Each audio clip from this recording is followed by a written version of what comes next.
Negativity எல்லா இடத்துலயுமே இருக்கும். ஈவன் இப்போ நான் ஒர்க் பண்ற இடத்துல இருந்து, நான் ஸ்டார்டிங்ல ஒர்க் பண்ண இடத்துல இருந்து, இன்ஸ்டாகிராம்ல இருந்து, எங்க வீட்ல இருந்து எல்லாருக்கிட்டையுமே நெகட்டிவிட்டி இருக்கு. அது வந்து நான் எப்படின்னா வந்து நான் சேடா இருந்தேன்னா யாருக்குமே பேச மாட்டேன். நான் பாட்டு அமைதியா எனக்குள்ளேயே நான் வச்சுப்பேன், காருக்குள்ள அப்படி வச்சுப்பேன். நான் சந்தோஷமா இருந்தேன்னா எல்லார்கிட்டயுமே ஸ்ப்ரெட் பண்ணுவேன். எல்லாருமே ஜாலியா கொஞ்சம் ஜாலி ஜாலி அந்த ஒரு அதை ஷேர் பண்ணாதான் மக்கள் வந்து ஓ இந்த பொண்ணு வெறும் ஜாலியா இருக்கு, ஜாலியா பேசணுமா அந்த பொண்ணுகிட்ட இருக்கலாம். இப்போ நான் உங்ககிட்ட ஒரு மாதிரி அழுதுகிட்டே நெகட்டிவாவே பேசிக்கிட்டு இருந்தேன்னா நீங்க என்ன ஃபீல் பண்ணுவீங்க? இது வந்து ஒரு பெரிய ஜேர்னி ஆக்சுவலி. நான் வந்து டக்கு டக்குன்னுலாம் வரல. இது வந்து ஒரு படிக்கட்டு மாதிரி, ஒரு படிக்கட்டா ஏறி ஏறி ஏறி ஏறி ஒரு 20 படிக்கட்டு இருக்குன்னா இப்ப 10 படிக்கட்டு தாண்டி இருக்கேன். அந்த மாதிரிதான். அதனாலதான் வந்து நான் டக்குன்னு பூம் ஆகாம கொஞ்சம் கொஞ்சமா அப்படி வந்து இப்ப பூம் ஆகி நிக்கிறேன்.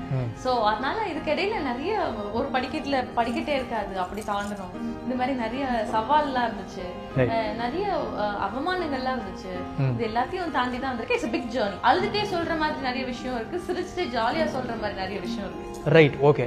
அதாவது இந்த இன்டர்வியூல மோட்டிவ் என்னன்னு பாத்தீங்கன்னா விக்ரம், அதாவது ஒரு வெங்கட் பிரபு படம் மாதிரி இதை வந்து ட்ரீட் பண்ணலாம்னு நினைக்கிறேன். ஃபர்ஸ்ட் வந்து உன்னை நம்ம சீரியஸா சேசிங்கா போயிட்டு லாஸ்டா நம்ம ஃபன்னுக்கு போயிருவோம். நீங்க ஃபேஸ் பண்ண ஃபர்ஸ்ட் ரிஜெக்ஷன் என்ன? ஃபர்ஸ்ட் எனக்கு ஆங்கரிங்லயே ரிஜெக்ஷன் இருந்துச்சு. என்ன ரிஜெக்ஷன்? நான் ஃபர்ஸ்ட் போய் பண்ணேன் அந்த ஒரு குட்டி ஷோ, ஓகேங்களா?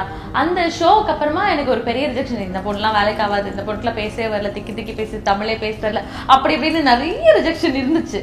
அப்புறம் லைவ் ஷோ கொடுத்தாங்க, நானும் நிறைய மிஸ்டேக்லாம் பண்ணேன். ஆப்வியஸா ஃபர்ஸ்ட் டைம் லைவ் ஷோனா, ஸோ அதுலயும் பெரிய ரிஜெக்ஷன் ஃபேஸ்க்கு நேராக சொல்லுவாங்க.